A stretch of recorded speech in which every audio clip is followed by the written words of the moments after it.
Good evening from the Clark Athletic Center at the University of Massachusetts in Boston. I'm Jim Lara of the NewsHour on PBS, and I welcome you to the first of three 90-minute debates between the Democratic candidate for president, Vice President Al Gore, and the Republican candidate, Governor George W. Bush of Texas. The debates are sponsored by the Commission on Presidential Debates, and they will be conducted within formats and rules agreed to by the Commission and the two campaigns. Tonight's will have the candidates at podiums. No answer to a question can exceed 2 minutes. Rebuttals are limited to 1 minute. But as moderator, I have the option to follow up and to extend any particular give and take another 3.5 minutes. But even then, no single answer can exceed 2 minutes. The candidates, under their rules, may not question each other directly. There will be no opening statements, but each candidate may have up to 2 minutes for a closing statement. The questions and the subjects were chosen by me alone. I have told no one from the two campaigns or the Commission or anyone else involved what they are. There's a small audience in the hall tonight. They are not here to participate, only to listen. I have asked and they have agreed to remain silent for the next 90 minutes, except for right now, when they will applaud as we welcome the two candidates, Governor Bush and Vice President Gore.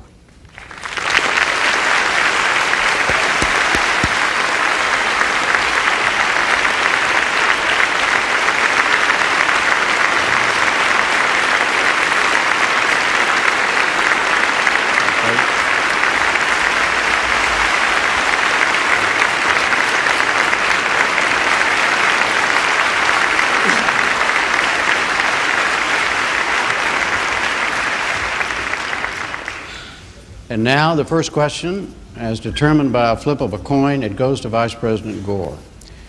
Vice President Gore, you have questioned whether Governor Bush has the experience to be President of the United States. What exactly do you mean? Well, Jim, first of all, I would like to thank the sponsors of this debate and the people of Boston for hosting the debate. I'd like to thank Governor Bush for participating, and I'd like to say I'm happy to be here with Tipper and our family. I have actually not questioned Governor Bush's experience. I have questioned his proposals, and here's why. I think this is a very important moment for our country. We have achieved extraordinary prosperity, and in this election, America has to make an important choice. Will we use our prosperity to enrich not just the few, but all of our families? I believe we have to make the right and responsible choices.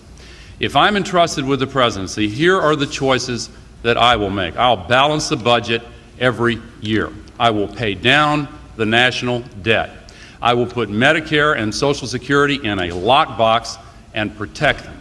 And I will cut taxes for middle-class families.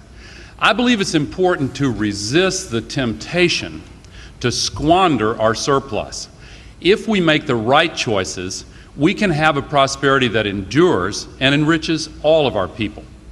If I'm entrusted with the presidency, I will help parents and strengthen families. Because, you know, if we have prosperity that grows and grows, we still won't be successful unless we strengthen families by, for example, ensuring that children can always go to schools that are safe, by giving parents the tools to protect their children against cultural pollution. I will make sure that we invest in our country and our families. And I mean investing in education, health care, the environment, and middle-class tax cuts and retirement security. That's my agenda, and that's why I think that it's not just a question of experience. Governor Bush, 1 minute rebuttal. Well, we do come from different places. I come from West Texas. I've been a governor. A governor is the chief executive officer and learns how to set agendas. And I think you're going to find the difference reflected in our budgets. I want to take 1/2 of the surplus and dedicate it to Social Security, 1/4 of the surplus for important projects, and I want to send 1/4 of the surplus back to the people who pay the bills. I want everybody who pays taxes to have their tax rates cut. Now that stands in contrast to my worthy opponent's plan, which will increase the size of government dramatically. His plan is 3 times larger than President Clinton's proposed plan 8 years ago. It's a plan that will have 200 new programs as well, or expanded programs. It'll create 20,000 new bureaucrats. In other words, it empowers Washington. And tonight you're going to hear that my passion and my vision is to empower Americans to be able to make decisions for themselves in their own lives. So I take it by your answer then, Mr. Vice President, that in your an interview recently with the New York Times, when you said that you questioned whether or not Governor Bush was experienced enough to be president, you were talking about strictly policy differences. Yes, Jim. I said that his tax cut plan, for example, raises the question of whether it's the right choice for the country. And let me give you an example of what I mean. Under Governor Bush's tax cut proposal, he would spend more money on tax cuts for the wealthiest 1% than all of the new spending that he proposes for education, health care, prescription drugs, and national defense all combined. Now, I think those are the wrong priorities. Now, under my proposal, for every dollar that I propose in spending for things like education and health care, I will put another dollar into middle-class tax cuts. And for every dollar that I spend in those 2 categories, I'll put $2 toward paying down the national debt. I think it's very important to keep the debt going down and completely eliminate it. And I also think it's very important to go to the next stage of welfare reform. Our country has cut the welfare rolls in half. I've fought hard from my days in the Senate and as Vice President to cut the welfare rolls, and we've moved millions of people in America into good jobs. But it's now time for the next stage of welfare reform and include fathers and not only mothers. We're going to get to a lot of those. Yes, go ahead, Governor. Well, let me just say that obviously tonight we're going to hear some kind of phony numbers about what I think and what we ought to do. People need to know that over the next 10 years there's going to be $25 trillion of revenue that comes into our treasury. We anticipate spending $21 trillion. And my plan says, why don't we pass $1.3 trillion of that back to the people who pay the bill? Surely we can afford 5% of the $25 trillion that are coming to the Treasury to the hardworking people who pay the bills. There's a difference of opinion. My opponent thinks the government, the surplus is the government's money. That's not what I think. I think it's the hardworking people in America's money, and I want to share some of that money with you.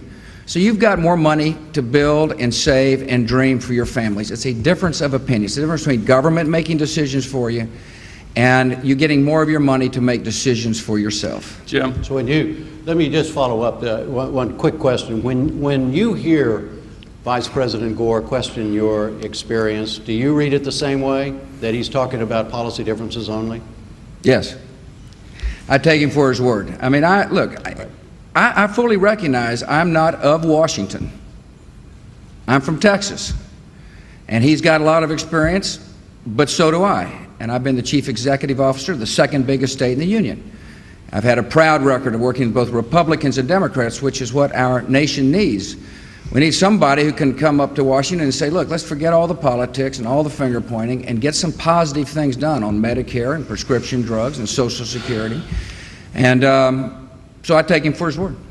Jim, if I could just quick, and then we need to move on. Yes, sir. I know that. The governor used the phrase phony numbers. But if you look at the plan and add the numbers up, these numbers are correct. He spends more money for tax cuts for the wealthiest 1% than all of his new spending proposals for health care, prescription drugs, education, and national defense all combined. I agree that the surplus is the American people's money. It's your money. That's why I don't think we should give nearly half of it to the wealthiest 1%, because the other 99% have had an awful lot to do with building this surplus and our prosperity. Our 3.5 minutes is up. New question. I hope it's about wealthy people. Governor Bush, you have a question. This is a companion question to the question I asked Vice President Gore. You have questioned whether Vice President Gore has demonstrated the leadership qualities necessary to be President of the United States. What do you mean by that? Well, here's what I've said, Jim. I've said that 8 years ago they campaigned on prescription drugs for seniors. And 4 years ago they campaigned on getting prescription drugs for seniors. and now they're campaigning on getting prescription drugs for seniors. It seems like they can't get it done. Now, they may blame other folks, but it's time to get somebody in Washington who's going to work with both Republicans and Democrats to get some positive things done when it comes to our seniors. And so what I've said is there's been some missed opportunities. They've had a chance. They've had a chance to form consensus. I've got a plan on Medicare, for example, that's a two-stage plan that says we're going to have immediate help for seniors and what I call immediate helping hand, a $48 billion program. But I also want to say to seniors, if you're happy with Medicare the way it is, fine, you can stay in the program. But we're going to give you additional choices, just like they give federal employees in the Federal Employee Health Plan. Federal employees have got a variety of choices from which to choose, so should seniors. And my point has been, as opposed to politicizing an issue like Medicare, in other words, holding it up as an issue, hoping somebody bites and then try to clobber them over the head with it for political purposes, this year, in the year 2000, it's time to say, let's get it done once and for all. And that's what I have been critical about the administration for. Same in Social Security. I think there was a good opportunity to bring Republicans and Democrats together to reform the Social Security system so the seniors will never go without. Those on Social Security today will have their promise made. But also to give younger workers the option at their choice of being able to manage some of their own money in the private sectors to make sure there's a Social Security system around tomorrow. There's a lot of young workers at our rallies we go to that when they hear that I'm going to trust them at their option to be able to manage under certain guidelines some of their own money to get a better rate of return so that they'll have a retirement plan in the future, they begin to nod their heads, and they want a different attitude in Washington. 1 minute rebuttal, Vice President Gore. Well, Jim, under my plan, all seniors will get prescription drugs under Medicare. The governor has described Medicare as a government HMO. It's not, and let me explain the difference. Under the Medicare prescription drug proposal I'm making, here's how it works. You go to your own doctor, and your doctor chooses your prescription, and no HMO or insurance company can take those choices away from you. Then you go to your own pharmacy, you fill the prescription, and Medicare pays half the cost. If you're in a very poor family or if you have very high costs, Medicare will pay all the costs, a $25 premium and much better benefits than you can possibly find in the private sector. Now here's the contrast. 95% of all seniors would get no help whatsoever under my opponent's plan for the first 4 or 5 years. Now, one thing I don't understand, Jim, is why is it that the wealthiest 1% get their tax cuts the first year, but 95% of seniors have to wait 4 to 5 years before they get a single penny? Governor? I guess my answer to that is the man's running on Metascare, trying to frighten people in the voting booth. That's just not the way I think, and that's just not my intentions, and it's not my plan. I want all seniors to have prescription drugs in Medicare. We need to reform Medicare. There has been an opportunity to do so, but this administration has failed to do it. And so seniors are going to have not only a Medicare plan where the poor seniors will have their prescription drugs paid for, but there will be a variety of options. The current system today has meant a lot for a lot of seniors, and I really appreciate the intentions of the current system. And as I mentioned, if you're happy with the system, you can stay in it. But there's a lot of procedures that have not kept up in Medicare with the current times. There's no prescription drug benefits, there's no drug therapies, there's no preventing medicines, there's no vision care. I mean, we need to have a modern system to help seniors. And the idea of supporting a federally controlled 132,000-page document bureaucracy as being a compassionate way for seniors and the only compassionate source of care for seniors is just not my vision. I believe we ought to give seniors more options. I believe we ought to make the system work better. But I know this. I know it's going to require a different kind of leader to go to Washington to say to both Republicans and Democrats, let's come together. You've had your chance, Vice President. You've been there for 8 years, and nothing has been done. And my point is that my plan not only trusts seniors with options, my plan sets aside $3.4 trillion for Medicare over the next 10 years. My plan also says it's going to require a new approach in Washington, D.C. It's going to require somebody who can work across the partisan divide. If I could respond to that, Jim, under my plan, I will put Medicare in an ironclad lockbox and prevent the money from being used for anything other than Medicare. The governor has declined to endorse that idea, even though the Republican as well as Democratic leaders of Congress have endorsed it. I'd be interested if he would this evening say that he would put Medicare in a lockbox. I don't think he will, because under his plan, if you work out the numbers, $100 billion comes out of Medicare just for the wealthiest 1% in the tax cut. Now here is the difference. Some people who say the word reform actually mean cuts.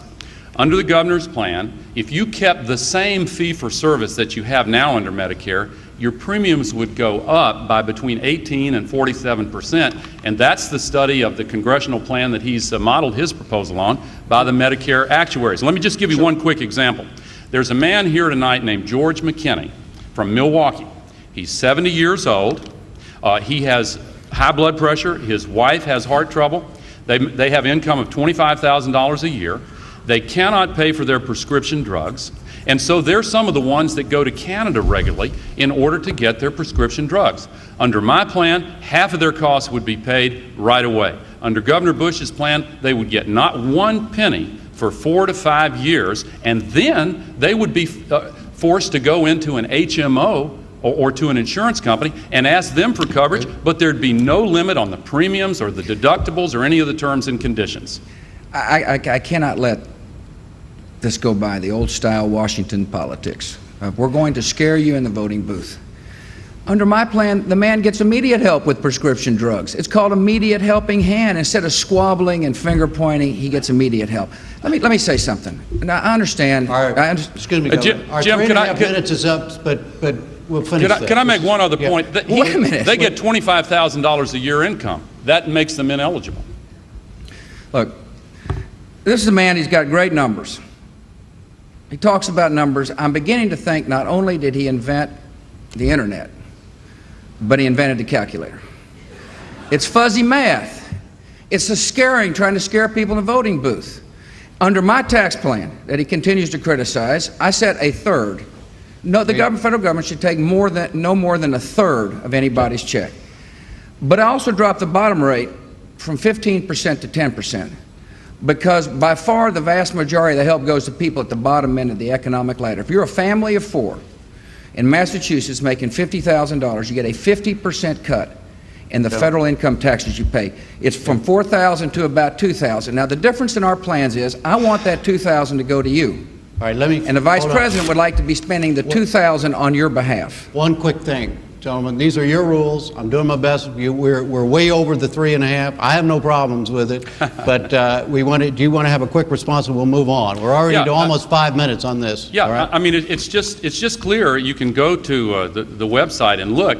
If you make more than $25,000 a year, you don't get a penny of help under the Bush prescription drug proposal for at least 4 to 5 years, and then you're pushed into a Medicare, into an HMO or an insurance company plan, and there's no limit on the premiums or the deductibles or any of the conditions, and the insurance companies say it won't work and they won't offer these plans. Let me ask you both this and we'll move on this subject. As a practical matter, both of you want to bring prescription drugs to seniors, correct? Correct, but the difference is I want to bring it to 100%, and he brings it only to 5%. That's just totally false. Wait a minute, it's just totally false for him to stand up here and say that. Let me make sure the seniors hear me loud and clear. They've had their chance to get something done. I'm going to work with both Republicans and Democrats to reform the system. All seniors will be covered.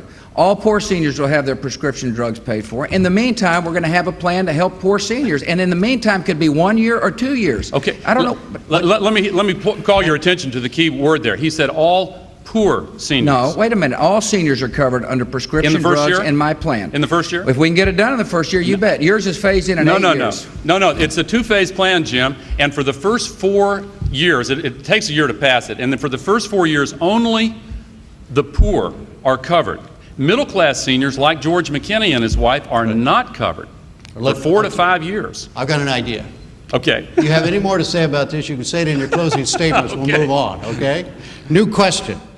Vice President Gore, how would you contrast your approach to preventing future oil price and supply problems like we have now to the approach of Governor Bush? Excellent question, and here's the simple difference. My plan has not only a short-term component, but also a long-term component. And it focuses not only on increasing the supply, which I think we have to do, but also on working on the consumption side. Now, in the short term, we have to free ourselves from the domination of the big oil companies that have the ability to manipulate the price, from OPEC when they want to raise the price. And in the long term, we have to give new incentives for the development of domestic resources like deep gas in the Western Gulf, like stripper wells for oil, but also renewable sources of energy and domestic sources that are cleaner and better. And I'm proposing a plan that will give tax credits and tax incentives for the rapid development of new kinds of cars and trucks and buses and factories and boilers and furnaces that don't have as much pollution, that don't burn as much energy, and that help us get out on the cutting edge of the new technologies that will create millions of new jobs, because when we sell these new products here, we'll then be able to sell them overseas, and there's a ravenous demand for them overseas. Now, another big difference is Governor Bush is proposing to open up some of our most precious environmental treasures, like the Arctic National Wildlife Refuge, to the big oil companies to go in and start producing oil there. I think that is the wrong choice. It would only give us a few months' worth of oil, and the oil wouldn't start flowing for many years into the future. And I don't think it's a fair price to pay to destroy precious parts of America's environment. We have to bet on the future and move beyond the current technologies to have a whole new generation of more efficient, cleaner energy technologies. Governor Bush, 1 minute. Well, it's an issue I know a lot about. I was a small oil person for a while in West Texas. This is an administration that's had no plan, and all of a sudden the results of having no plan have caught up with America. First and foremost, we got to make sure we fully fund LIHEAP, which is a way to help low-income folks, particularly here in the East, pay for their high fuel bills. Secondly, we need an active exploration program in America. The only way to become less dependent on foreign sources of crude oil is to explore at home. And you bet I want to open up a small part of Alaska, because when that field is online, it will produce 1 million barrels a day. Today, we import 1 million barrels from Saddam Hussein. I would rather that 1 million come from our own hemisphere, our own country, as opposed from Saddam Hussein. I want to build more pipelines to move natural gas throughout this hemisphere. I want to develop the coal resources in America and have clean coal technologies. We've got abundant supplies of energy here in America, and we better get after it and better start exploring it. Otherwise, we're going to be in deep trouble in the future because of our dependency upon foreign sources of crude. So, if somebody is watching tonight, listening to what the two of you just said, is it fair to say, okay, the differences between Vice President Gore and George W. Bush, Governor Bush, are the following? You are for doing something on the consumption end, you're for doing something on the production and drilling? Let me clarify. I'm for doing something both on the supply side and production side and on the consumption side. And let me say that I found one thing in Governor Bush's answer that we certainly agree on, and that's the low-income heating assistance program, and I commend you for supporting that. I worked to get $400 million just a couple of weeks ago, and to establish a permanent home heating oil reserve here in the Northeast. Now, as for the proposals that I've worked for renewables and conservation and efficiency and the new technologies, the fact is, for the last few years in the Congress, we faced a lot of opposition to them. They've only approved about 10% of the agenda that I've helped to send up there. And I think that we need to get serious about this energy crisis, both in the Congress and in the White House. And if you entrust me with the presidency, I will tackle this problem and focus on new technologies that will make us less dependent on big oil or foreign oil. How would you draw the difference? Well, I would first say that he should have been tackling it for the last 7 years. Yep. And secondly, the difference is that we need to explore at home. And the Vice President doesn't believe in exploration, for example, in Alaska. There's a lot of shut-in gas that we need to be moving out of Alaska by pipeline. There's an interesting issue up in the Northwest as well, and that is whether or not we remove dams that produce hydroelectric energy. I'm against removing dams in the Northwest. I don't know where the Vice President stands, but that's a renewable source of energy we need to keep in line. I was in coal country yesterday in West Virginia. There's an abundant supply of coal in America. I know we can do a better job of clean coal technologies. I'm going to ask the Congress for $2 billion to make sure that we have the cleanest coal technologies in the world. My answer to you is that in the short term, we need to get after it here in America. We need to explore our resources, and we need to develop our reservoirs of domestic production. We also need to have a hemispheric energy policy where Canada and Mexico and the United States come together. I brought this up recently with Vicente Fox, who's the newly elected president. He's a man I know from Mexico, and I talked about how best to be able to expedite the exploration of natural gas in Mexico and transport it up to the United States so we become less dependent on foreign sources of crude oil. This is a major problem facing America. The administration did not deal with it. It's time for a new administration to deal with the energy problem. If I just briefly, Jim, I know I found a couple of other things that we agree on, and we may not find that many this evening, so I wanted to emphasize them. I strongly support new investments in clean coal technology. I made a proposal 3 months ago on this, and also domestic exploration, yes, but not in the environmental treasures of our country. We don't have to do that. That's the wrong choice. I know the oil companies have been itching to do that, but it is not the right thing for the future. No, it's the right thing for the consumers. Less dependency upon foreign sources of crude is good for consumers, and we can do so in an environmentally friendly way. Well, can I have the last word on this? New question. Of course. Okay, New go ahead. question, new subject. All right. Governor Bush, if elected president, would you try to overturn the FDA's approval last week of the abortion pill RU 486? I don't think a president can do that. I was disappointed in the ruling because I think abortions ought to be more rare in America. And I'm worried that that pill will create more abortion, will cause more people to have abortions. This is a very important topic, and it's a very sensitive topic because a lot of good people disagree on the issue. I think what the next president ought to do is to promote a culture of life in America, is a life of the elderly and life of those living all across the country, life of the unborn. As a matter of fact, I think a noble goal for this country is that every child, born and unborn, ought to be protected in law and welcomed into life. But I know we got to change a lot of minds before we get there in America. What I do believe is we can find good common ground on issues like parental notification or parental consent. And I know we need to ban partial birth abortions. This is a place where my opponent and I have strong disagreements. That I believe banning partial birth abortion would be a positive step toward reducing the number of abortions in America. This is an issue that's going to require a new attitude. We've been battling over abortion for a long period of time. Surely this nation can come together to promote the value of life. Surely we can fight off these laws that will encourage doctors to allow doctors to take the lives of our seniors. Surely we can work together to create a culture of life so some of these youngsters who feel like they can take a neighbor's life with a gun will understand that that's not the way America is meant to be. And surely we can find common ground to reduce the number of abortions in America. As to the drug itself, I mentioned I was disappointed. I hope the FDA took its time to make sure that American women will be safe who use this drug. Vice President Gore? Well, Jim, the FDA took 12 years, and I do support that decision. They determined it was medically safe for the women who use that drug. Now, this is indeed a very important issue. First of all, on the issue of partial birth or so-called late-term abortion, I would sign a law banning that procedure, provided that doctors have the ability to save a woman's life or to act if her health is severely at risk.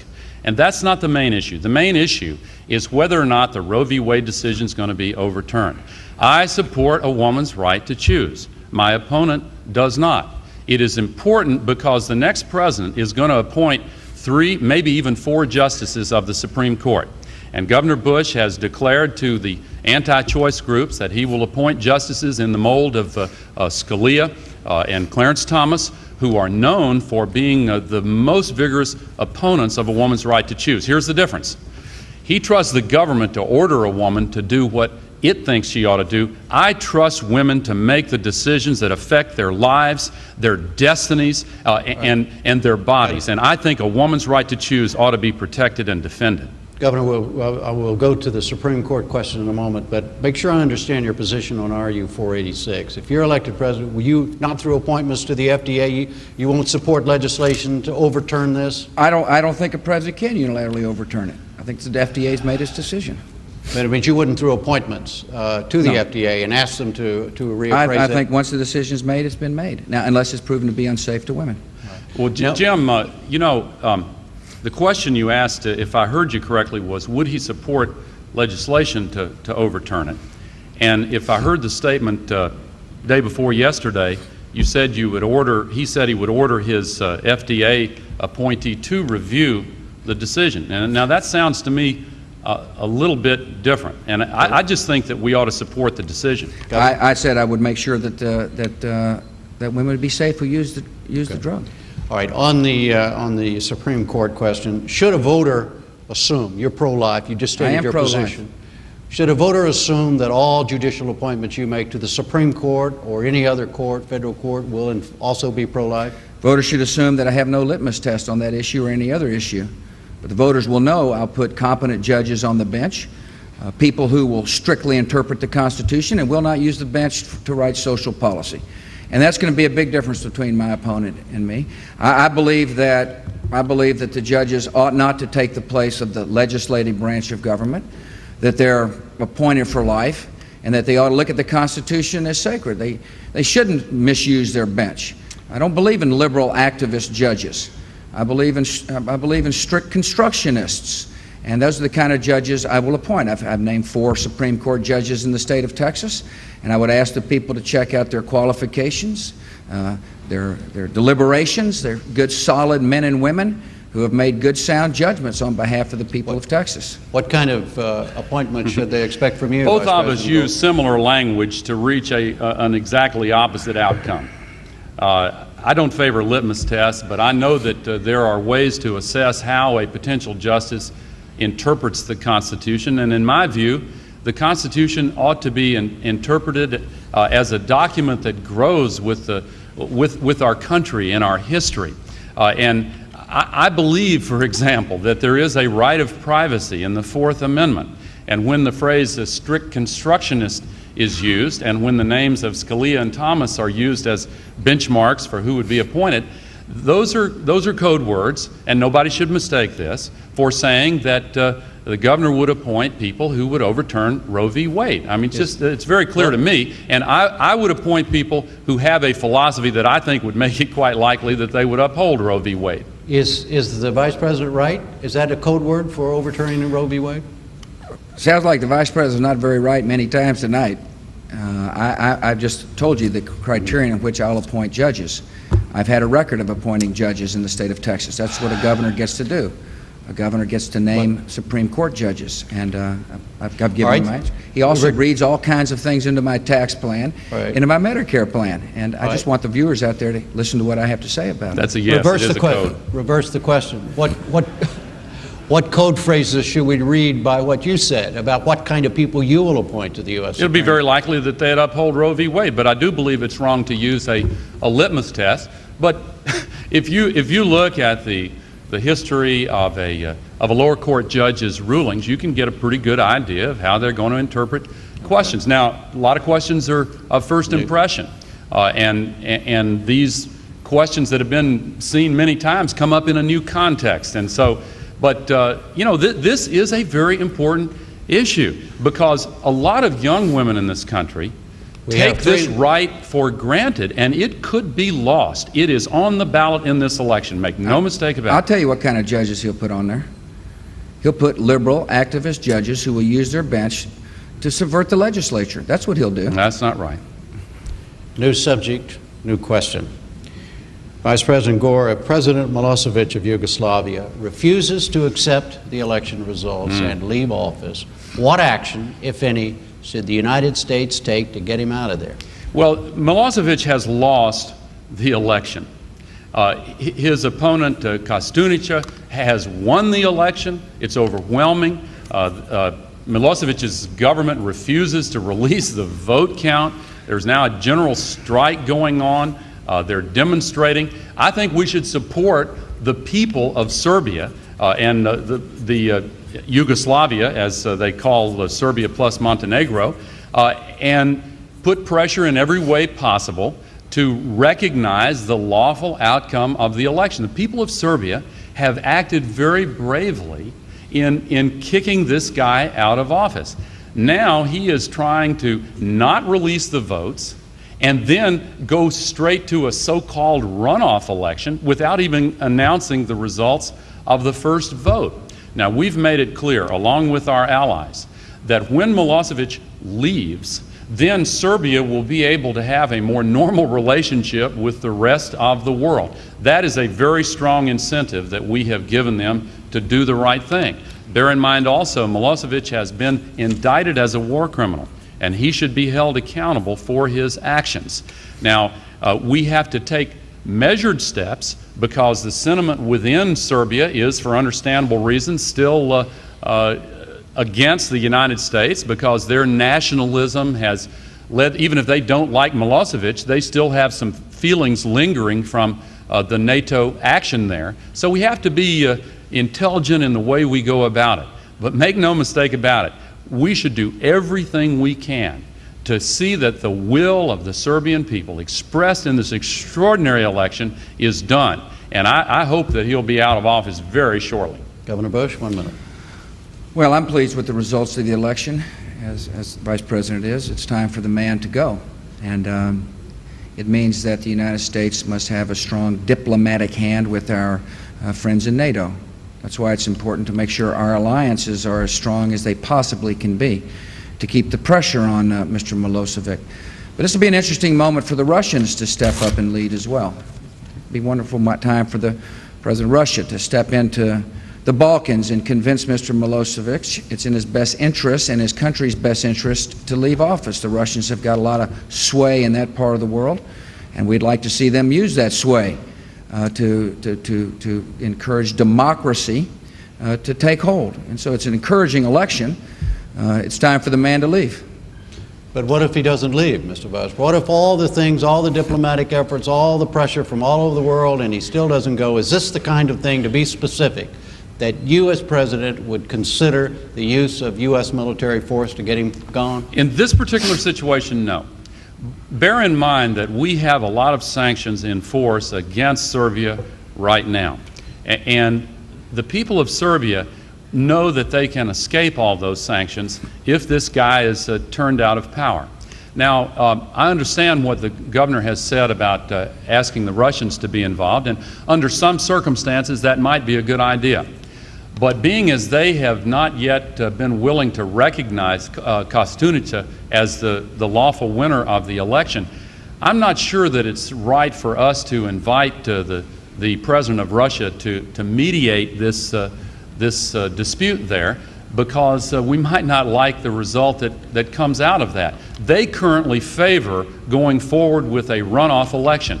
I think that's the wrong thing. I think the governor's instinct is not necessarily bad, because we have worked with the Russians in a constructive way in Kosovo, for example, to end the conflict there. But I think we need to be very careful in the present situation before we invite the Russians to play the lead role in mediating. Well, obviously we wouldn't use the Russians if they didn't agree with our answer, Mr. Vice President. Well, they don't. But let me say this to you. I wouldn't use force. I wouldn't use force. You wouldn't use force? No. Why not? Because it's not in our national interest to use force in this case. I would keep pressure. I would use diplomacy. There's a difference between what the President did, who I supported, in Kosovo, and this. And it's up for the people in this region to figure out how to take control of their country. New question. How would you go about, as president, deciding when it was in the national interest to use U.S. force, generally? Well, if it's in our vital national interests, and that means whether or not our territory is threatened, our people could be harmed, whether or not our alliances, our defense alliances are threatened, whether or not our friends in the Middle East are threatened, that would be a time to seriously consider the use of force. Secondly, whether or not the mission was clear, whether or not it was a clear understanding as to what the mission would be. Thirdly, whether or not we were prepared and trained to win, whether or not our forces were of high morale and high standing and well equipped. And finally, whether or not there was an exit strategy. I would take the use of force very seriously. I would be guarded in my approach. I don't think we can be all things to all people in the world. I think we got to be very careful when we commit our troops. The Vice President and I have a disagreement about the use of troops. He believes in nation building. I would be very careful about using our troops as nation builders. I believe the role of the military is to fight and win war, and therefore prevent war from happening in the first place. And so I take my responsibility seriously. And it starts with making sure we rebuild our military power. Morale in today's military, we're having trouble meeting recruiting goals. We met the goals this year, but in the previous years we have not met recruiting goals. Some of our troops are not well equipped. I believe we're overextended in too many places. And therefore I want to rebuild the military power. It starts with $1 billion pay raise for the men and women who wear the uniform, $1 billion more than the President recently signed into law.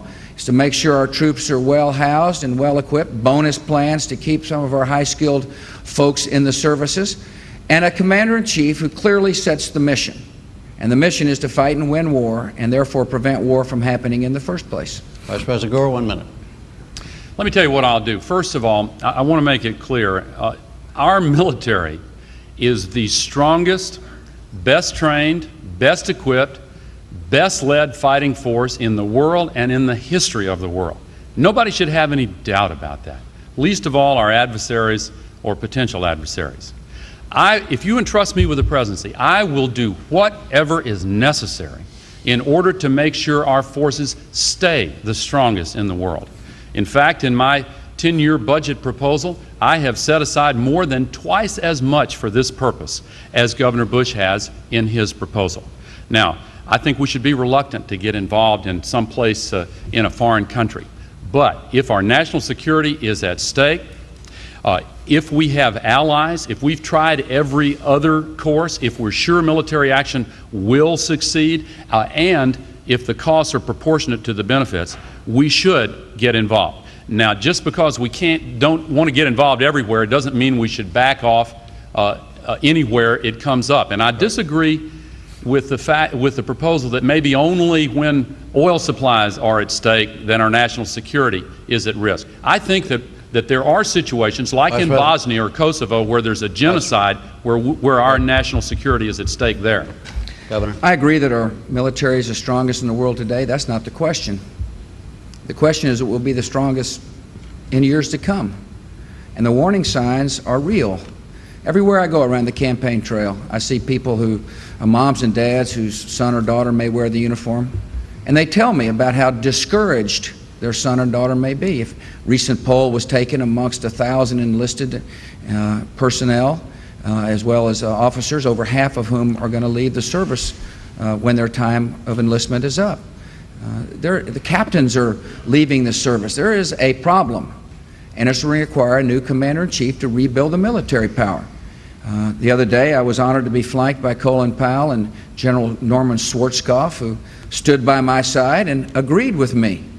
They said we can, even though we're the strongest military, that if we don't do something quickly, if we don't have a clearer vision of the military, if we don't stop extending our troops all around the world in nation-building missions, then we're going to have a serious problem coming down the road, and I'm going to prevent that. I'm going to rebuild our military power. It's one of the major priorities of my administration. Vice President Gore, how should the voters go about deciding which one of you is better suited to make the kinds of decisions we've been told, whether it's Milosevic or whether it's whatever, in the military and foreign policy area? Well, they should look at our proposals and look at us as people and make up their own minds. When I was a young man, I volunteered for the Army. I served my country in Vietnam. My father was a senator who strongly opposed the Vietnam War. I went to college in this great city, and most of my peers felt against the war as I did. But I went anyway, because I knew if I didn't, somebody else in the small town of Carthage, Tennessee, would have to go in my place. I served for 8 years in the House of Representatives, and I served on the Intelligence Committee, specialized in looking at arms control. I served for 8 years in the United States Senate and served on the Armed Services Committee. For For the last 8 years, I've served on the National Security Council. And when the conflict came up in Bosnia, I saw a genocide in the heart of Europe with the most violent war on the continent of Europe since World War II. Look, that's where World War I started, in the Balkans. My uncle was a victim of poison gas there. Millions of Americans saw the results of that conflict. We have to be willing to make good, sound judgments. And incidentally, I know the value of making sure our troops have the latest technology. The governor's proposed skipping the next generation of weapons. I think that's a big mistake, because I think we have to stay at the cutting edge. Governor, how would you advise the voters to make the decision on this issue? I think you got to look at how one has handled responsibility in office. Whether or not, it's the same in domestic policy as well, Jim, whether or not you've got the capacity to convince people to follow. Whether or not one makes decisions based upon sound principles, or whether or not you rely upon polls and focus groups on how to decide what the course of action is. We've got too much polling and focus groups going on in Washington today. We need decisions made on sound principles. I've been the governor of a big state. I think one of the hallmarks of my relationship in Austin, Texas is that I've had the capacity to work with both Republicans and Democrats. I think that's an important part of leadership. I think what it means to build consensus. I've shown I know how to do so. As a matter of fact, tonight in the audience, there's one elected state senator who's a Democrat, a former state rep who's a Democrat, one statewide officer who's a Democrat. I mean, there's a lot of Democrats who are here in the debate. Go ahead. Go ahead. Because they want to show their support that shows I know how to lead. And so the fundamental answer to your question, who can lead and who has shown the ability to get things done? If I could say All one right, other we're way thing about over the that. 3.5 minutes. Go ahead. On this I think particular one of the key points in foreign policy and national security policy is the need to reestablish the old-fashioned principle that politics ought to stop at the water's edge. When I was in the United States Congress, I worked with former President Reagan to modernize our strategic weaponry and to pursue arms control in a responsible way. When I was in the United States Senate, I worked with former President Bush, your father, and was one of only a few Democrats in the Senate to support the Persian Gulf War. I think bipartisanship is a national asset, and we have to find ways to reestablish it in foreign policy and national security policy. In a word, do you have a problem with that? Yeah, why haven't they done it in 7 years? New subject, new question. Should the voters of this election, Vice President Gore, see this on domestic area, in the domestic area, as a major choice between competing political philosophies? Oh, absolutely. This is a very important moment in the history of our country. Look, we've got the biggest surpluses in all of American history. Well, the key question that has to be answered in this election is, will we use that prosperity wisely in a way that benefits all of our people and doesn't go just to the few? Almost half of all the tax cut benefits, as I said, under Governor Bush's plan, go to the wealthiest 1%. I think we have to make the right and responsible choices. I think we have to invest in education, protecting the environment, health care, a prescription drug benefit that goes to all seniors, not just to the poor, under Medicare, not relying on HMOs and insurance companies. I think that we have to help parents and strengthen families by dealing with the kind of inappropriate entertainment material that families are just heartsick that their children are exposed to.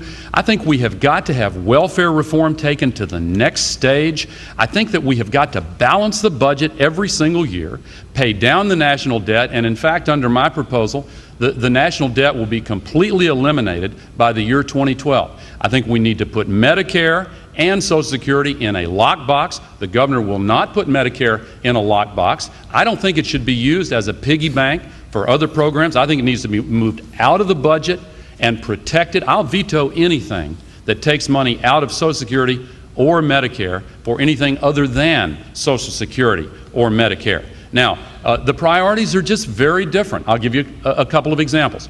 For every new dollar that I propose for spending on health care, Governor Bush spends $3 for a tax cut for the wealthiest 1%. Now, for every dollar that I propose to spend on education, he spends $5 on a tax cut for the wealthiest 1%.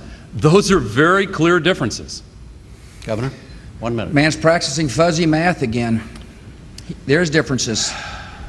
Under Vice President Gore's plan, he's going to grow the federal government in the largest increase since Lyndon Baines Johnson in 1965. And we're talking about a massive government, folks. We're talking about adding to or increasing 200 new programs, 200 programs, 20,000 new bureaucrats. Imagine how many IRS agents it's going to take to be able to figure out his targeted tax cut for the middle class that excludes 50 million Americans. There is a huge difference in this campaign. He says he's going to give you tax cuts. 50 million of you won't receive it. He said in his speech he wants to make sure the right people get tax relief. That's not the role of a president to decide right and wrong. Everybody who pays taxes ought to get tax relief. After my plan is in place, the wealthiest Americans will pay a higher percentage of taxes than they do today. And the poorest of Americans, 6 million families, 7 million people, won't pay any tax at all. It is a huge difference. It's the difference between big, exploding federal government that wants to think on your behalf and a plan that meets priorities and liberates working people to be able to make decisions on your own. Let me just say, Jim, you haven't heard the governor deny these numbers. He's called them phony, he's called them fuzzy, but the fact remains, almost 30% of his proposed tax cut goes only to Americans that make more than $1 million per year. More money goes to the, can I have a rebuttal here? Sure, but I just want to see if he buys that. No, let me just tell you what the facts are. The facts are, after my plan, the wealthiest of Americans pay more taxes of the percentage of the whole than they do today. Secondly, if you're a family of four making $50,000 in Massachusetts, you get a 50% tax cut. Let me give you one example. The Strunk family in Allentown, Pennsylvania. I campaigned with them the other day. They make $51,000 combined income. They pay about $3,800 in taxes, or $3,500 in taxes. Under my plan, they get $1,800 of tax relief.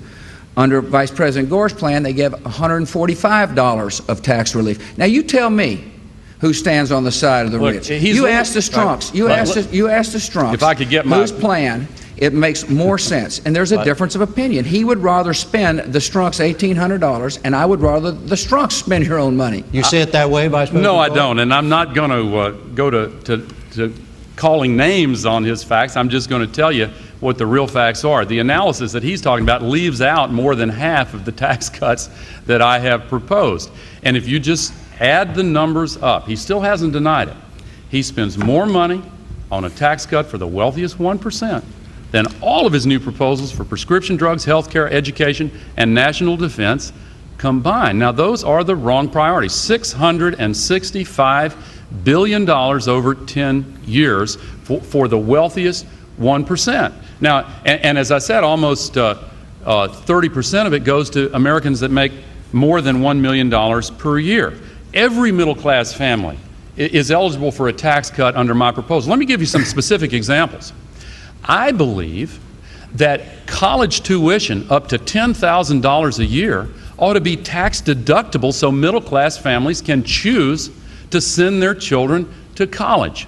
I believe that all seniors should be able to choose their own doctors and get prescription drugs from their own pharmacists, with Medicare paying half the bill. I believe that parents ought to have more choices with charter schools and public school choice to send their kids always to a safe school. I think we need to make education the #1 priority in our country and treat teachers like the professionals that they are, and that's why I have made it the #1 priority in my budget, not a tax cut for the wealthy. Yeah, let me talk about tax cuts one more time. This is a man whose plan excludes 50 million Americans. Not so.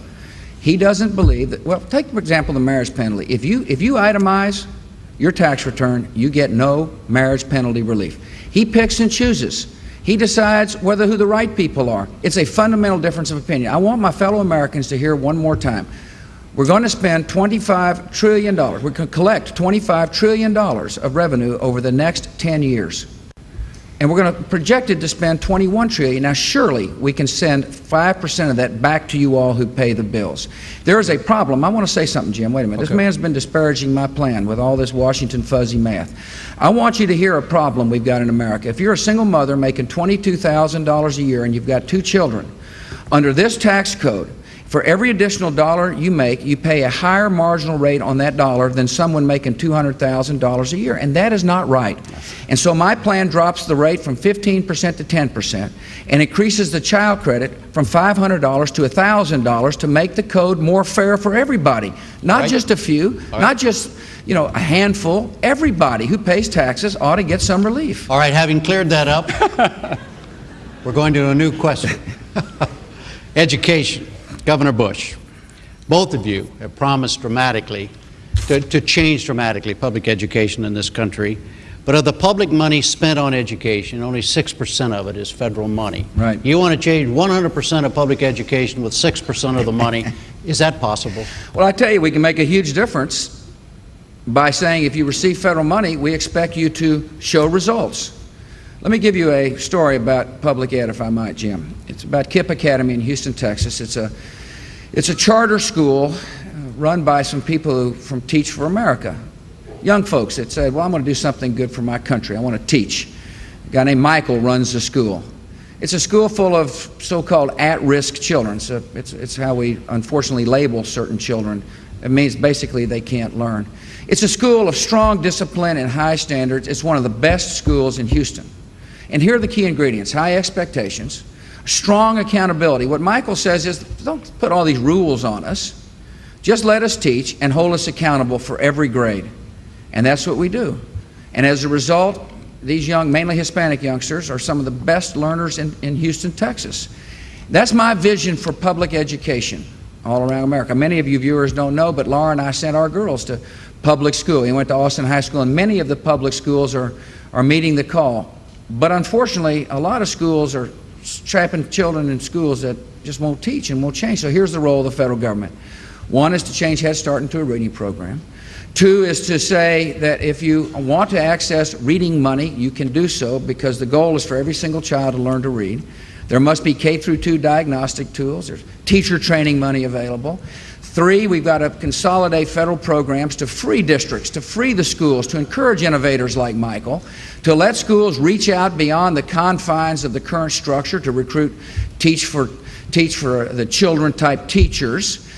Four, we're going to say if you receive federal money, measure third grade, fourth grade, fifth grade, sixth grade, seventh grade, eighth grade, and show us whether or not children are learning to read and write and add and subtract, and if so, there'll be a bonus plan. But if not, instead of continuing to subsidize failure, the money will go to the parents, so the parent can choose a different public school. The federal money attributed to the child will go to the parent for public school or charter school or tutorial or Catholic school. What I care about is children, and so does Michael Feinberg. And you know what? It can happen in America with the right kind of leadership. Vice President Gore? Look, we agree on a couple of things on education. I strongly support new accountability, so does Governor Bush. I strongly support local control, so does Governor Bush. I'm in favor of testing as a way of measuring performance. Every school district, have every state test the children. I've also proposed a voluntary national test in the 4th grade and 8th grade, and a form of testing that the governor has not endorsed. I think that all new teachers ought to be tested, including in the subjects that they teach. We've got to recruit 100,000 new teachers, and I have budgeted for that. We've got to reduce the class size so that the student who walks in has more one-on-one time with the teacher. We ought to have universal preschool, and we ought to make college tuition tax deductible up to $10,000 a year. I'd like to tell you a quick story. I got a letter today as I left Sarasota, Florida. I'm here with a group of 13 people from around the country who helped me prepare, and we had a great time. But 2 days ago, we ate lunch at a restaurant, and the guy who served us lunch got me a letter today. His name is Randy Ellis. He has a 15-year-old daughter named Kaylee, who's in Sarasota High School. Her science class was supposed to be for 24 students. She is the 36th student in that classroom. Sent me a picture of her in the classroom. They can't squeeze another desk in for her, so she has to stand during class. I want the federal government, consistent with local control and new accountability, to make improvement of our schools the #1 priority, so Kaylee will have a desk and can sit down in a classroom where she can learn. All right. So, having heard the two of you, voters have just heard the two of you, what's the difference? What's the choice between the two of you on education? Well, the Governor? first is, the difference is, there is no new accountability measures in Vice President Gore's plan. He says he's for voluntary testing. You can't have voluntary testing. You must have mandatory testing. You must say that if you receive money, you must show us whether or not children are learning to read and write and add and subtract. That's the difference. You may claim you've got mandatory testing, but you don't, Mr. Vice President, and that is a huge difference. Testing is the cornerstone of reform. You know how I know? Because it's the cornerstone of reform in the state of Texas. Republicans and Democrats came together and asked the question, what can we do to make our public education the best in the country? And we've done a long way working together to do so. And the cornerstone is to have strong accountability in return for money and in return for flexibility. We're going to ask you to show us whether or not, and we ask to post the results on the internet. We encourage parents to take a look at the comparative results of schools. We've got a strong charter school movement that I signed the legislation to get started in the state of Texas. I believe if we find poor children trapped in schools that won't teach, we need to free the parents. I think we need to expand education savings accounts. It's something Vice Presidential running mate supports. No, there's big differences of opinion. He won't support freeing local districts from the strings of federal money. All right. How do you see the differences? Well, first of all, I do have mandatory testing. I think the governor may not have heard what I said clearly. The voluntary national test is in addition to the mandatory testing that we require of states, all schools, all school districts, students themselves, and required teacher testing, which goes a step farther than Governor Bush has been willing to go. Here are a couple of differences, though, Jim. Governor Bush is in favor of vouchers, which take taxpayer money away from public schools and give them to private schools that are not accountable for how the money is used and don't have to take all applicants. Now, private schools play a great role in our society. All of our children have gone to both public schools and private schools. But I don't think private schools should have a right to take taxpayer money away from public schools at a time when Kaylee Ellis is standing in that classroom. Let me give you another example. I went to a school in Dade County, Florida, where the facilities are so overcrowded, the children have to eat lunch in shifts, with the first shift for lunch starting at 9:30 in the morning.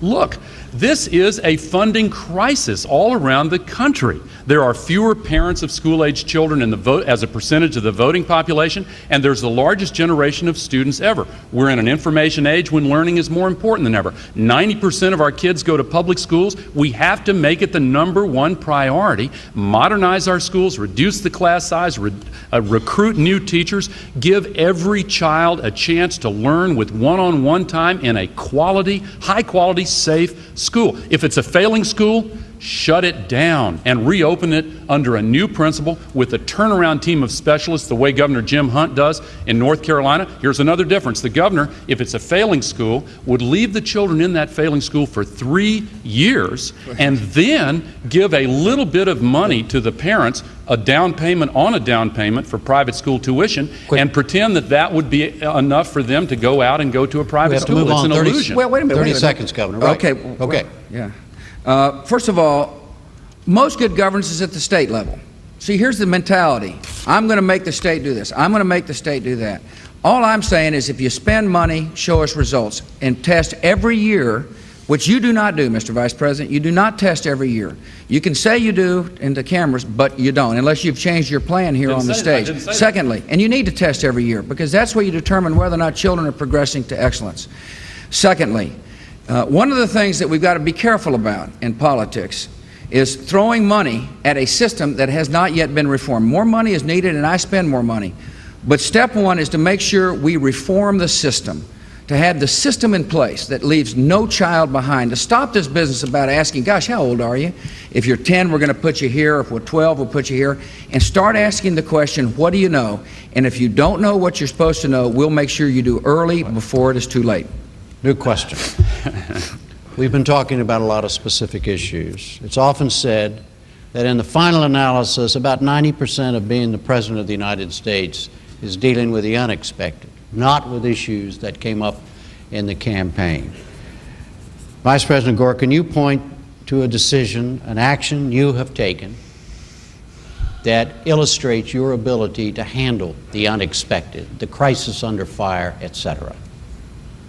When the action in Kosovo was dragging on and we were searching for a solution to the problem, our country had defeated the adversary on the battlefield without a single American life being lost in combat, but the dictator Milosevic was hanging on. I invited the former Prime Minister of Russia to my house and took a risk in asking him to get personally involved, along with the head of Finland, to go to Belgrade and to take a set of proposals from the United States that would constitute basically a surrender by Serbia, but it was a calculated risk that paid off. Now, I could probably give you some other examples of decisions over the last 24 years. I have been in public service for 24 years, Jim, and throughout all that time, the people I have fought for have been the middle-class families. And I have been willing to stand up to powerful interests like the big insurance companies, the drug companies, the HMOs, the oil companies. They have good people and they play constructive roles sometimes, but sometimes they get too much power. I cast my lot with the people, even when it means that you have to stand up to some powerful interests who are trying to turn the policies and the laws to their advantage. That's you can see it in this campaign. The big drug companies support Governor Bush's prescription drug proposal. They oppose mine because they don't want to get Medicare involved because they're afraid that Medicare will negotiate lower prices for seniors who currently pay the highest prices of all. Governor Bush? Well, I've been standing up to big Hollywood, big trial lawyers. What was the question? It was about emergencies, wasn't it? Well, it was about, well, yeah, okay. You know, as governor, one of the things you have to deal with is catastrophe.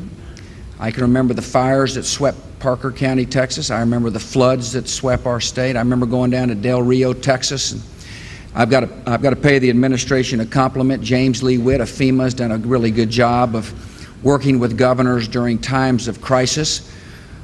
But that's the time when you're tested not only, it's time to test your mettle, it's the time to test your heart when you see people whose lives have been turned upside down. It broke my heart to go to the flood scene in Del Rio where a fellow and his family just got completely uprooted. The only thing I knew to do was to get aid as quickly as possible, which we did with state and federal help, and to put my arms around the man and his family and cry with him. But that's what governors do. Governors are oftentimes found on the front line of catastrophic situations. New question. There can be all kinds of crises, Governor. Question for you. There could be a crisis, for instance, in the financial area. Yeah. The stock market could take a tumble. There could be a failure of a major financial institution. What is your general attitude toward government intervention in such events? Well, it depends, obviously, but what I would do first and foremost is I would get in touch with the Federal Reserve Chairman, Alan Greenspan, to find out all the facts and all the circumstances. I would have my Secretary of Treasury be in touch with the financial centers, not only here but at home. I would make sure that key members of Congress were called in to discuss the gravity of the situation, and I would come up with a game plan to deal with it. That's what governors end up doing. We end up being problem solvers. We come up with practical, common sense solutions for problems that we're confronted with. And in this case, in case of a financial crisis, I would gather all the facts before I made the decision as to what the government ought or ought not to do. Vice President Gore? Yeah, first I want to compliment the governor on his response to those fires and floods in Texas. I accompanied James Lee Witt down to Texas when those fires broke out, and FEMA has been a major flagship project of our reinventing government efforts, and I agree, it works extremely well now. On the international financial crises that come up, my friend Bob Rubin, former Secretary of Treasury, is here. He's a very close advisor to me and a great friend in all respects. I have had a chance to work with him and Alan Greenspan and others on the crisis following the collapse of the Mexican peso, when the Asian financial crisis raised the risk of worldwide recession that could affect our economy. And now, of course, the euro's value has been dropping, but seems to be under control. But it started for me in the last 8 years when I had the honor of casting the tie-breaking vote to end the old economic plan here at home and put into place a new economic plan that has helped us to make some progress. 22 million new jobs and the greatest prosperity ever, but it's not good enough. And my attitude is, you ain't seen nothing yet. We need to do more and better. So, Governor, would you agree there is no basic difference here on intervening, the federal government intervening in what might be seen by others to be a private financial crisis, if it's that severe? No, there's no difference on that. There is a difference, though, as to what the economy has meant. I think the economy has meant more for the Gore and Clinton folks than the Gore and Clinton folks have meant for the economy. I think most of the economic growth that has taken place is a result of ingenuity and hard work and entrepreneurship.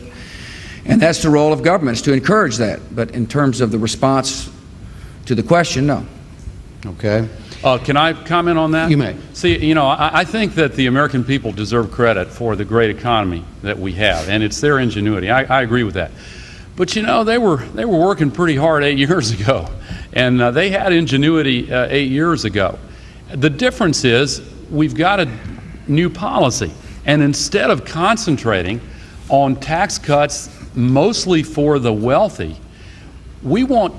I want tax cuts for the middle class families, and I want to continue the prosperity and make sure that it enriches not just the few, but all of our families. Look, we have gone from the biggest deficits to the biggest surpluses. We've gone from a triple-dip recession during the previous 12 years to a tripling of the stock market. Instead of high unemployment, we've got the lowest African American and lowest Latino unemployment rates ever in history, and 22 million new jobs. But it's not good enough. Too many people have been left behind. We have got to do much more, and the key is job training, education, investments in healthcare and education, the environment, retirement security, and incidentally, we have got to preserve Social Security, and I am totally opposed to diverting $1 out of every $6 away from the Social Security Trust Fund, as the governor has proposed, into the stock market. I want new incentives for savings and investment for the young couples who are working hard so they can save and invest on their own on top of Social Security, not at the expense of Social Security as the governor proposes. 2 points. One, a lot of folks are still waiting for that 1992 middle-class tax cut. I remember Vice President saying, just give us a chance to get up there. We're going to make sure you get tax cuts. It didn't happen. And now he's having to say it again. They've had their chance to deliver a tax cut to you. Secondly, the surest way to bust this economy is to increase the role and the size of the federal government. The Senate Budget Committee did a study of the Vice President's expenditures. They've projected that it could conceivably bust the budget by $900 billion. That means he's either going to have to raise your taxes by $900 billion or go into the Social Security surplus for $900 billion. This is a plan that is going to increase the bureaucracy by 20,000 people. His targeted tax cut is so detailed, so much fine print, that it's going to require numerous IRS agents. No, we need somebody to simplify the code, to be fair, to continue prosperity by sharing some of the surplus with the people who pay the bills, particularly those at the bottom end of the economic ladder. If I could respond, Jim, what he's quoting is not the Senate Budget Committee. It is a partisan press release by the Republicans on the Senate Budget Committee that's not worth the government, the taxpayer-paid paper that it's printed on. Now, as for 20,000 new bureaucrats, as you call them, you know, the size of the federal government will go down in a Gore administration. In the Reinventing Government program, you just look at the numbers, it is 300,000 people smaller today than it was 8 years ago. Now, the fact is, you're going to have a hard time convincing folks that we were a whole lot better off 8 years ago than we are today. But that's not the question. The question is, will we be better off 4 years from now than we are today? And as for the surest way to threaten our prosperity, having a $1.9 trillion tax cut, almost half of which goes to the wealthy, and a $1 trillion Social Security privatization proposal is the surest way to put our budget into deficit, raise interest rates, and put our prosperity at risk. I can't let the man continue with fuzzy math. It's $1.3 trillion, Mr. Vice President. It's going to go to everybody who pays taxes. I'm not going to be one of these kinds of presidents that said, you get tax relief and you don't. I'm not going to be a pick and chooser. What is fair is everybody who pays taxes ought to get relief. I thought we cleared this up a while ago. New question on Social Security. Both of you have Social Security reform plans, and we could spend the rest of the evening and 2 or 3 other evenings talking about them in detail. We're not going to do that. But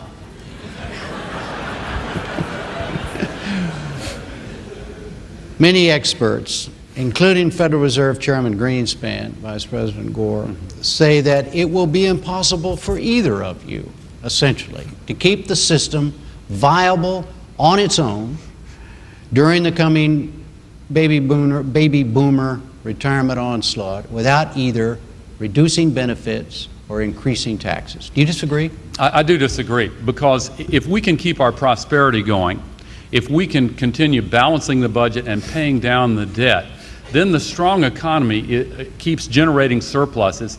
And here's what I would do. Here's my plan.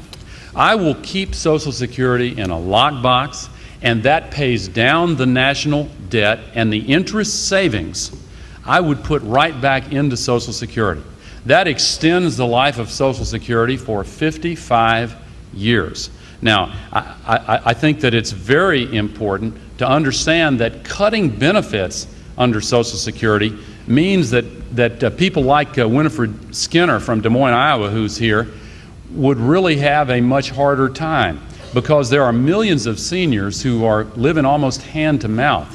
And you talk about cutting benefits, I don't go along with it. I am opposed to it. I'm also opposed to a plan that diverts $1 out of every $6 away from the Social Security Trust Fund. You know, Social Security is a trust fund that pays the checks this year with the money that's paid into Social Security this year. The governor wants to divert $1 out of every $6 off into the stock market, which means that he would drain $1 trillion out of the Social Security Trust Fund in this generation, over the next 10 years, and Social Security under that approach would go bankrupt within this generation. His leading advisor on this plan actually said that would be okay, because then the Social Security Trust Fund could start borrowing. It would borrow up to $3 trillion. Now, Social Security has never done that, and I don't think it should do that. I think it should stay in a lockbox, and I'll tell you this, I will veto anything that takes money out of Social Security for privatization or anything else other than Social Security. Governor? Well, I thought it was interesting that on the 2 minutes he spent about $1.5 million on my plan, which means he doesn't want you to know that what he's doing is loading up IOUs for future generations. He puts no real assets in the Social Security system. The revenues exceed the expenses in Social Security to the year 2015, which means all retirees are going to get the promises made. So for those of you who he wants to scare into the voting booth to vote for him, hear me loud and clear. A promise made will be a promise kept. And you bet we want to allow younger workers to take some of their own money. See, that's a difference of opinion. The Vice President thinks it's the government's money. The payroll taxes are your money. You ought to put it in prudent, safe investments so that $1 trillion over the next 10 years grows to be $3 trillion. The money stays within the Social Security system. It's a part of the Social Security system. He keeps claiming it's going to be out of Social Security. It's your money. It's a part of your retirement benefits. It's a fundamental difference between what we believe. I want you to have your own asset that you can call your own. I want you to have an asset that you can pass on from one generation to the next.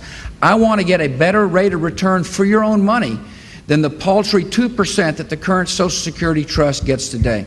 So Mr. Greenspan missed an opportunity to say there's a third way, and that is to get a better rate of return on the Social Security monies coming into the trust. There's $2.3 trillion of surplus that we can use to make sure younger workers have a Social Security plan in the future, if we're smart, if we trust workers, and if we understand the power of the compounding rate of interest.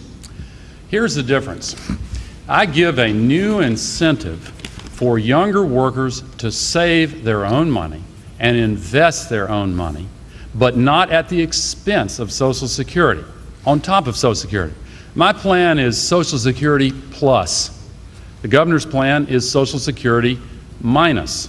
Your future benefits would be cut by the amount that's diverted into the stock market, and if you make bad investments, that's too bad.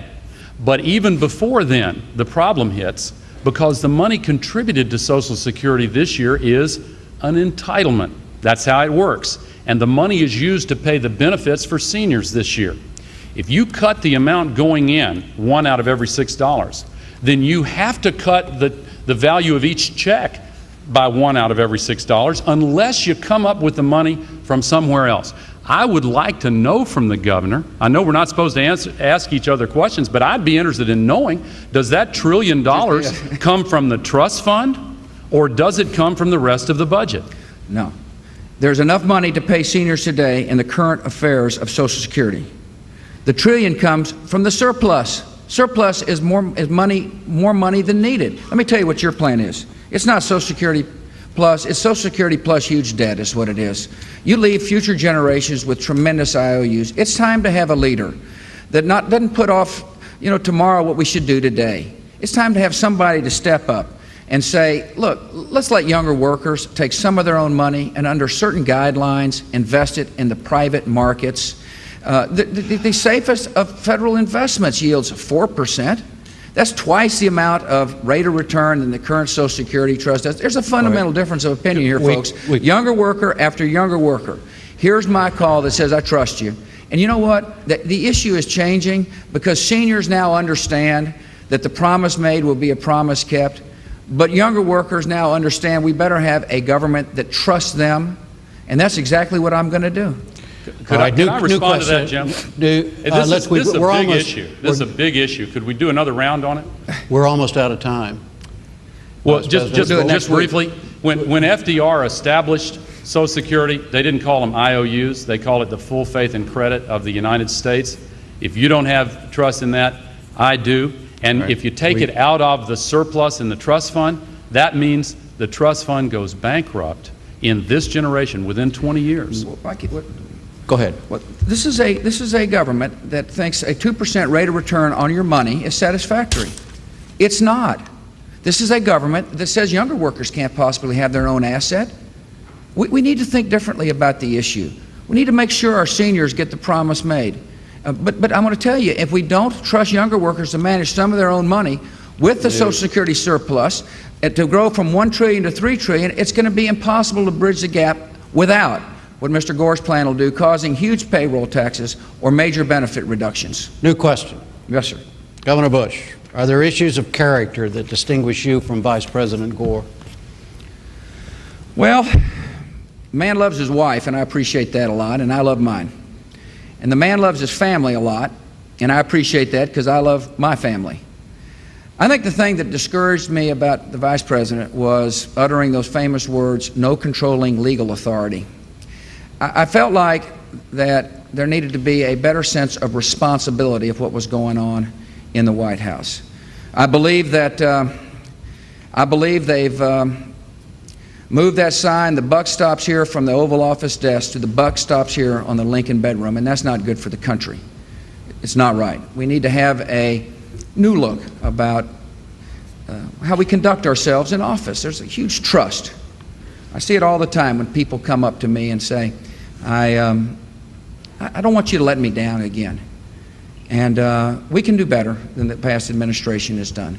It's time for a fresh start. It's time for a new look. It's time for a fresh start after a season of cynicism. And so I don't know the man well, but I've been disappointed about how he and his administration has conducted the fundraising affairs. Going to a Buddhist temple and then claiming it wasn't a fundraiser is just not my view of responsibility. Vice President Gore? Well, I think we ought to attack our country's problems, not attack each other. I want to spend my time making this country even better than it is, not trying to make you out to be a bad person. You may want to focus on scandals. I want to focus on results. As I said a couple of months ago, I stand here as my own man, and I want you to see me for who I really am. Tipper and I have been married for 30 years. We became grandparents a year and a half ago. We've got 4 children. I have devoted 24 years of my life to public service, and I've said this before and I'll say it again.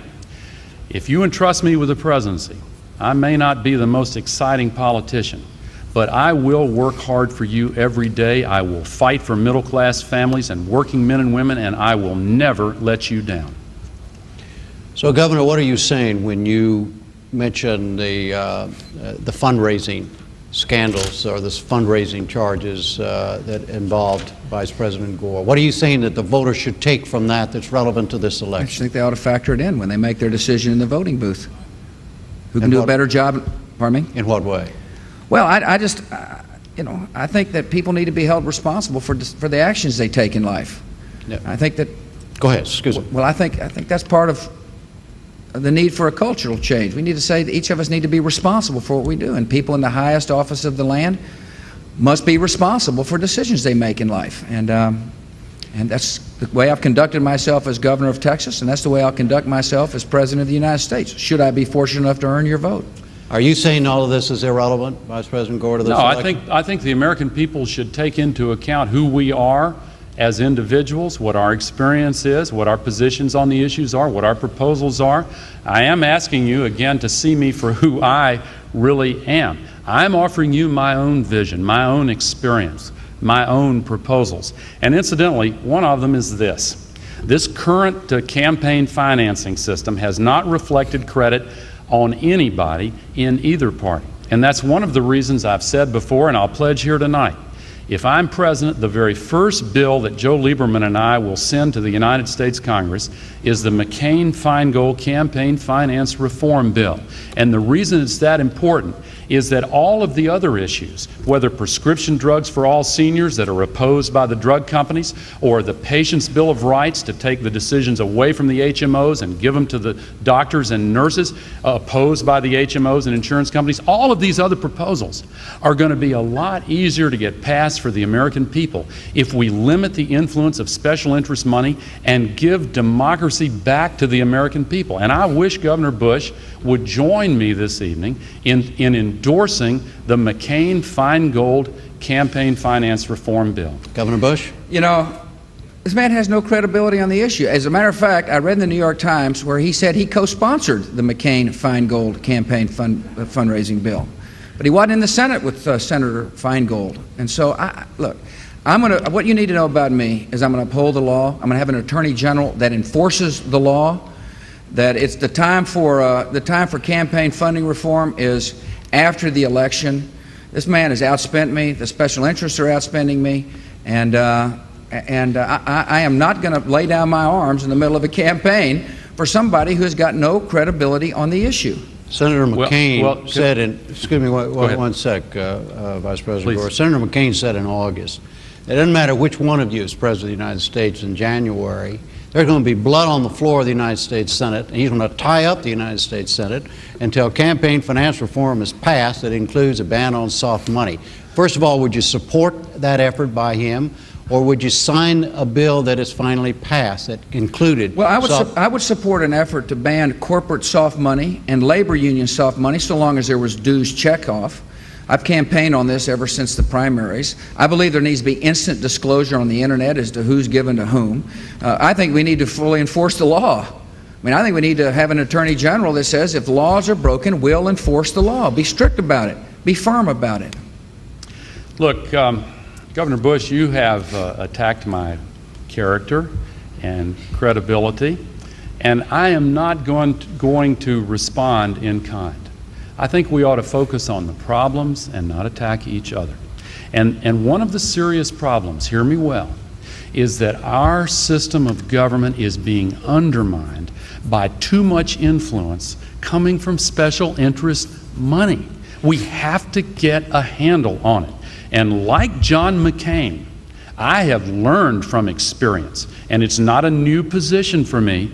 24 years ago, I supported full public financing of all federal elections. And anybody who thinks I'm just saying it'll be the first bill I send to the Congress, I want you to know me just say I one care thing. passionately about this, and I will fight until it becomes law. I want people to hear what he just said. He is for full public financing of congressional elections. I'm absolutely adamantly opposed to that. I don't want the government financing congressional elections. I know. And sorry. I would just say on that wonderful note of disagreement, we have to stop here, and we want to go now to your closing statements. Governor Bush is first. You have 2 minutes. Thank you, Jim. Thank the University of Massachusetts. Mr. Vice President, thank you. It's been a good, lively exchange. Obviously, we have huge differences of opinion. Mine is that I want to empower people in their own lives. I also want to go to Washington to get some positive things done. It's going to require a new spirit, a spirit of cooperation. It's going to require the ability of a Republican president to reach out across the partisan divide and to say to Democrats, let's come together to do what's right for America. It's been my record as governor of Texas.